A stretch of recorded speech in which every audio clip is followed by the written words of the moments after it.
बहुत सिंपल भाषा में समझें तो इन महाशय ने, जो कि फ्रेंच के नेचुरलिस्ट थे, उन्होंने एक थ्योरी दी कि अगर मान के चलते हैं कि आप अपने हाथ पे एक टैटू कराते हो तो वो टैटू जो है हूबहू आपके बच्चे में पास हो जाएगा।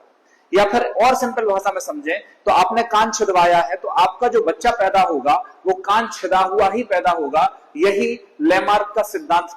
इन्होंने ये बताया कि इवोल्यूशन कैसे होता है। लेमार्क कह रहे थे कि हर एक व्यक्ति के अंदर ताकत है, अगर वो किसी एक अंग पर जोर देगा तो उसकी उस अंग का विकास हो सकता है, डेवलपमेंट हो सकता है। आपको वो कहानी तो याद होगी जब लंका में हनुमान जी गए थे और रावण ने उनको आसन नहीं दिया था तो उन्होंने जय श्री राम बोलकर अपनी पूंछ का आकार बढ़ा लिया था और रावण के बराबर ही सिंहासन कर ली थी।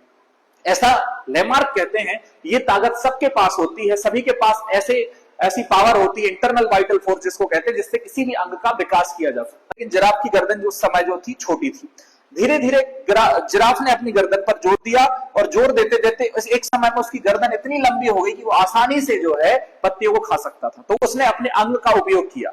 लेमार्क का यह कहना है कि जिस भी अंग का यूज करोगे वो अंग जो जिसका उपयोग किया जाएगा वह अंग विकसित हो जाएगा, डेवलप हो जाएगा, और जिस भी अंग का उपयोग नहीं किया जाएगा, जिसका यूज नहीं होगा, वो अंग गायब हो जाएगा या हास्यवृत हो जाएगा। इन्होंने बहुत सारे ऐसे उदाहरण दिए। जिराफ ने अपनी गर्दन का उपयोग किया इसलिए जिराफ की गर्दन लंबी हो गई। सांपों ने अपने पैरों का प्रयोग नहीं किया। क्यों नहीं किया? क्योंकि सांप जो है बिल में रहते थे और बिल में पैरों की कोई जरूरत नहीं होती, इसलिए सांप के पैर ही गायब हो गए। शुतुरमुर्ग ने अपने पंखों का उपयोग नहीं किया इसलिए वो उड़ना भूल गया। वैसे ही कुछ अंधेरी गुफा में रहने वाले जो जानवर होते हैं उनको केव ड्वेलर्स होते हैं, तो वो अंधेरे में उन्होंने अपनी आंखों का प्रयोग नहीं किया इसलिए उनकी आंखों की रोशनी चली गई। जिस भी अंग का उपयोग करेंगे वो अंग बड़ा होता जाएगा, विकसित होता जाएगा, और जिस अंग का प्रयोग नहीं करेंगे वो अंग हास्यवृत हो जाएगा, नष्ट हो जाएगा या गायब हो जाएगा। ये बात किसने करी थी? लेमार्क ने।